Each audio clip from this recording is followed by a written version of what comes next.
What is up, everybody, and welcome back to my channel. And today we are going to be doing a part 2 to the CHANDRA LEVY case. Part 1, we covered her disappearance, her relationship with Gary Condit, a U.S. congressman, and her backstory a little bit. I have decided to make this into a 3-part series because there's so much that goes into part 3. Part 3 will cover the trial of her so-called murderer, but for part 2 we are going to go over finding her remains, figuring out what happened to her, looking at suspects and stuff like that. Get right into part 2. So what happened to CHANDRA LEVY? CHANDRA LEVY was an intern for a DC congressman at the time, and she disappeared on May 1st of 2001. So where we are now in the case, it has been a year since CHANDRA LEVY has disappeared. Her family is still keeping up hope that she would just come home one day, but they still believe that Gary Condit had something to do with her disappearance. So on May 22nd, 2002, skeletal remains were found around 9:30 in the morning by a hiker who was walking his dog. They matched these skeletal remains to CHANDRA by dental records. Detectives found bones and personal items scattered but not buried with the bones in a forested area along a steep incline in Rock Creek Park.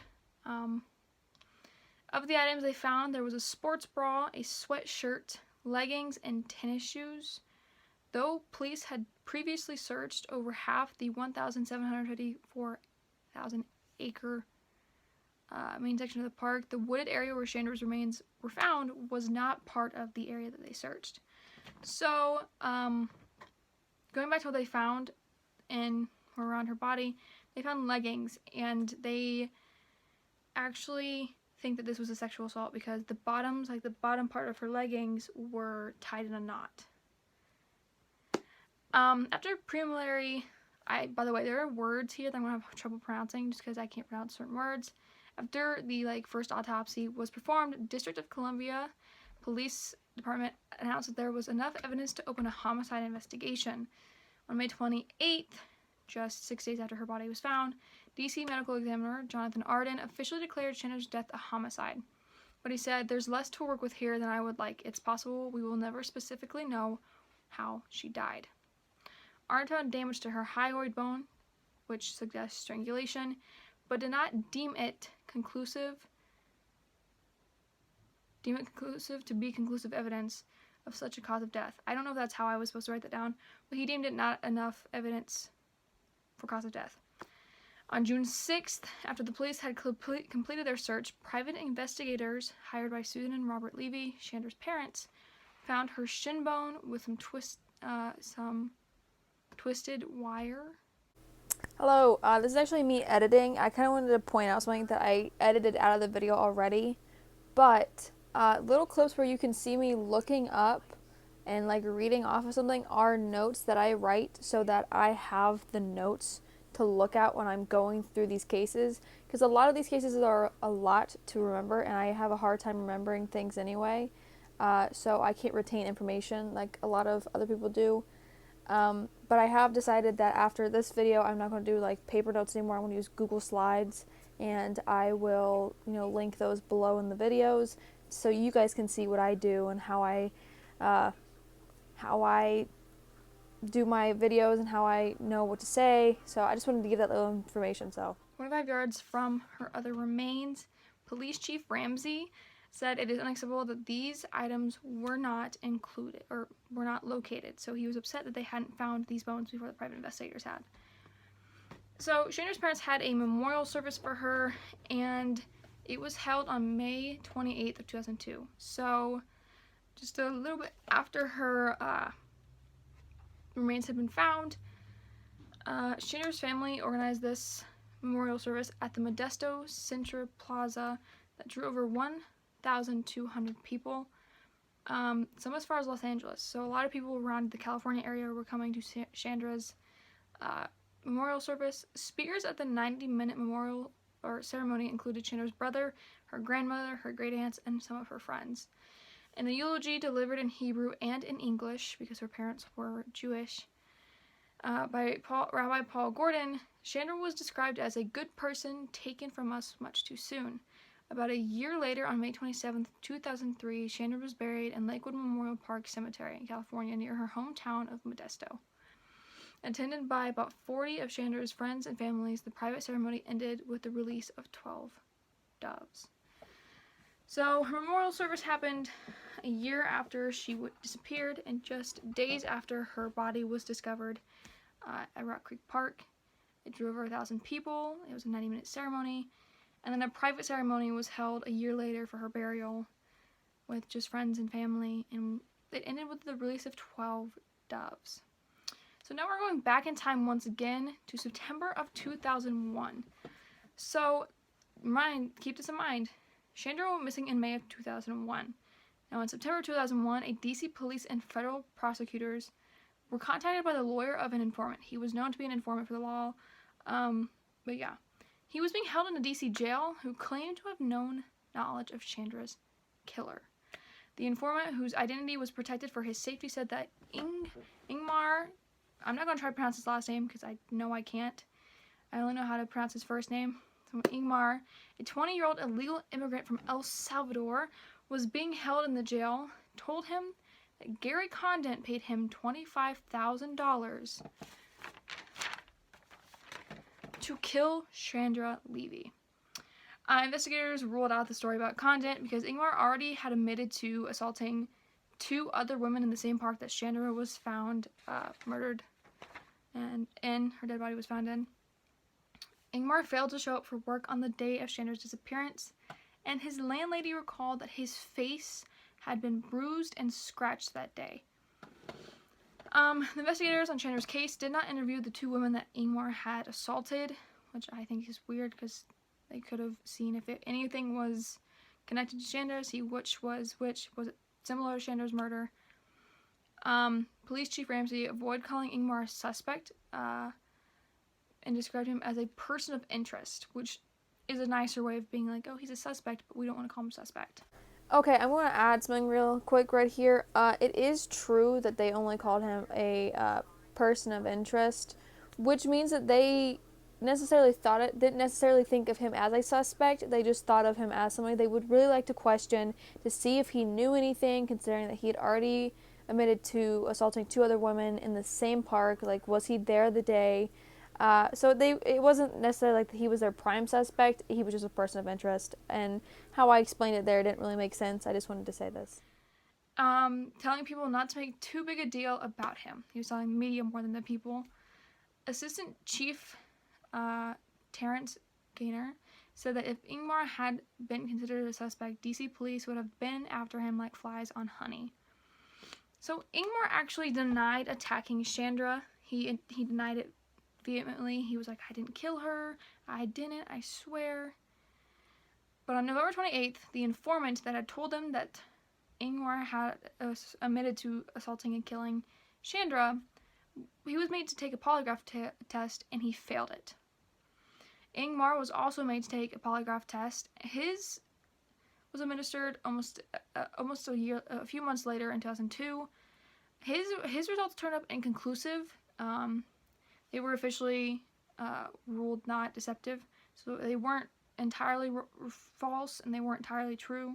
They just weren't deceptive.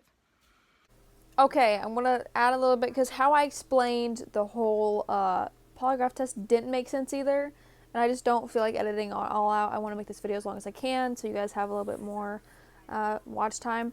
But both the informant that gave up Ingmar actually came back. His was negative. He didn't pass it at all. Like, they kind of had his.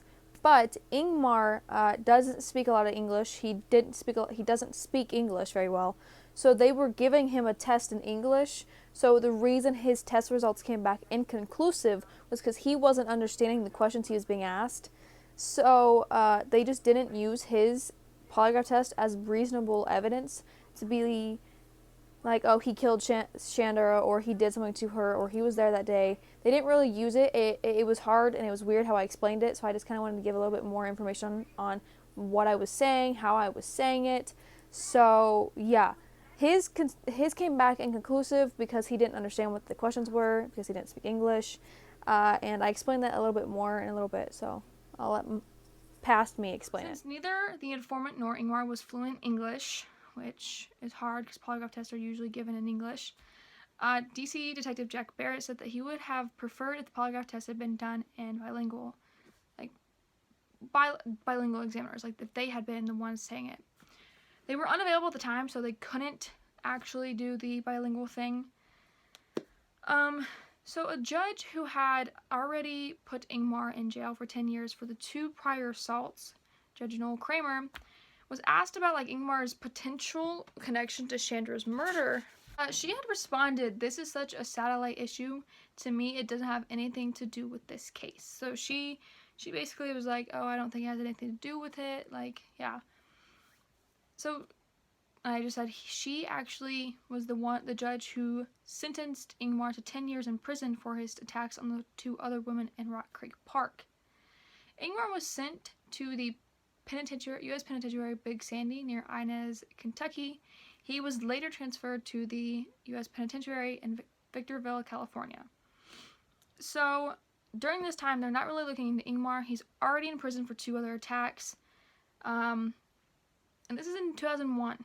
So right after Chandra's disappearance, they had a suspect and they didn't look into it because they were so focused on Gary Condon.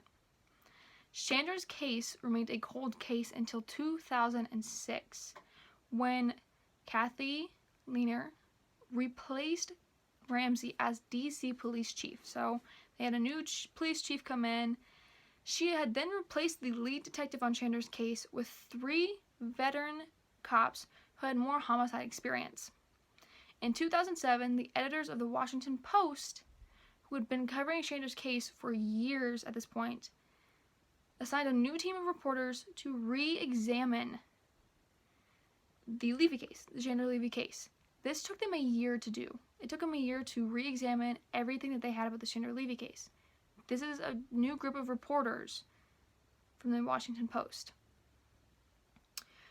The resulting series of articles published in 2008, so at this point it's been 7 years since Chandra Levy disappeared, and 6 years since Chandra Levy's remains were found, focused on the past failure of the police to fully investigate Ingmar's connection to the 2 attacks in Rock Creek Park. Had they looked into the attacks more, they would have found that these were very similar to Chandra's murder. They were very similar to how Chandra died. In September of 2008, investigators searched Ingmar's federal prison cell in California and found a picture of Chandra that he had saved from his magazine. So he had saved a picture of Chandra Levy that was in a magazine. This just kind of makes cops like, oh, well, this is a little weird. Police interviewed acquaintances and witnesses of Ingmar and then witnesses of the 2 other attacks. So they finally interviewed the 2 other people that were attacked by Ingmar years after it happened. It has been 7 years since these attacks. Had they looked into them in 2001, they would have already known this. On March 3rd of 2009, the Superior Court of District of Columbia issued an arrest warrant for Ingmar. He was returned to the custody of the District of Columbia Department of Corrections on April 20th via the Federal Transfer Center in Oklahoma City. 2 days later, Ingmar was charged in D.C. with Chandra's murder. So they issued an arrest warrant for him. They had him sent to D.C. via the Federal Transfer Center. He was then charged with Chandra's murder. So within just a few days, he was charged with her murder years after her murder. So these new police chief and police officers who had more homicide experience, they were the ones that finally found Chandra's murder. They finally had enough to get Chandra's murder behind bars, get him charged with it. He was indicted by the grand jury on 6 counts: kidnapping in the 1st degree, murder committed during kidnapping, attempted 1st degree sexual abuse, 1st degree murder committed during sexual abuse, and attempted robbery, and 1st degree murder committed during a robbery. That's a lot. Ingmar pleaded not guilty at his arraignment, where a trial date was initially set for January 27th, 2010, 9 years after Chandra Levy went missing. But his lawyers argued that Ingmar's federal prison cell was outside the jurisdiction of a court-ordered search. After errors in processing contaminated some of the gathered evidence with DNA from employees of the prosecution, the start date of the trial at the H.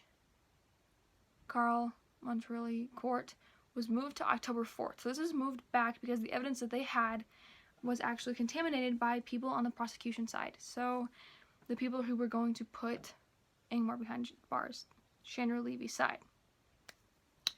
And when we come back for part 3, we're going to go over who Ingmar is. We're going to look into his trial, his sentence, and the lasting effect that Chandra's case has had to this day. There's a lot that goes into part 3. The whole trial, the sentencing, looking into Ingmar's past. We're going to start off by doing that. In this part, we kind of went over what the police did wrong. We find out Chandra was actually murdered and may have been sexually assaulted. I think I'm going to give my thoughts on the case so far right now because I want to make this video a little bit longer. I don't want it to be a 5-minute long video. But Chandra Levy disappeared in 2001. Had they searched the entire park in 2001, they could have found Chandra Levy's body. But they didn't. And that is the police's fault. They should have been searching more thoroughly, looking for Chandra. Now, do I believe Ingmar did it? Not entirely, because I watched a series about the Chandra Levy case on Hulu, and in the thing, there wasn't a lot of evidence to really back up that he is Chandra's murderer. The informant, years later, said that he had lied about Ingmar, saying he had done it. It's been a thing for the last couple of years that they want to go back and look at the case. But as of now, Ingmar is arrested in this point in the case.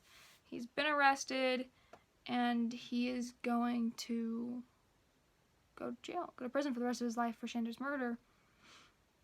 But when we come back to part 3, I've already said this a couple times, we will look back into Ingmar and who he is and what his life was like prior to the 2 assaults on the 2 other women in Rock Creek Park.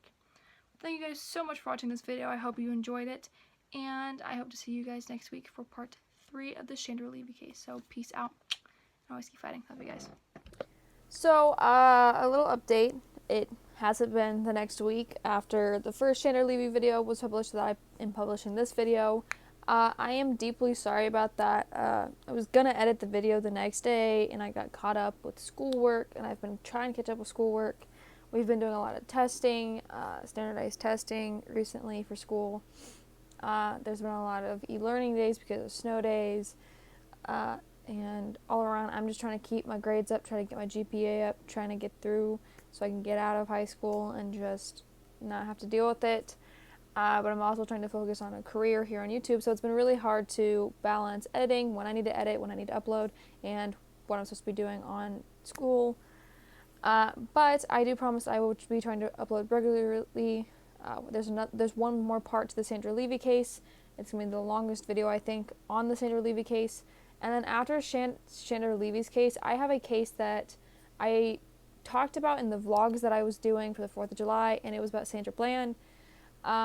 She is going to be the next case. So after the 3rd part of the Chandra Levy case, it is going to be a minute before I upload because the Sandra Bland case has so much to it. It's such a big case. And the website I was using, or I am using, it was personal.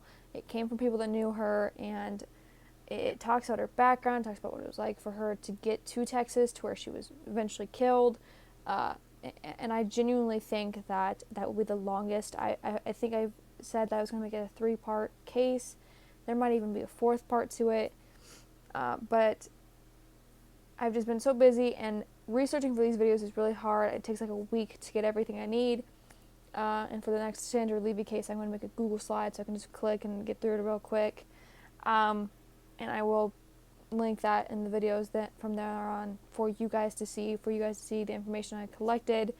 But I just wanted to be like, I'm so sorry that this video was up so late, that this video took so long to get up. I was saying for the last couple of weeks that I was going to have a video up that weekend. I teased, I think last week, I was like, there's going to be a video up this weekend. And then this weekend kind of came by a little bit quick. I didn't edit Friday because I went out to dinner with my family. I didn't edit yesterday just because I didn't feel good yesterday. And I was like, okay, I'm going to go break. I finally sat down and edited today because I don't have a lot of schoolwork that I need to get done. And I was just like, I'm going to get this edited and maybe uploaded. And I'm uploading it today, so hopefully you guys see it. Happy Valentine's Day. I hope you guys enjoyed the video. These videos are really fun for me to make because I genuinely enjoy true crime.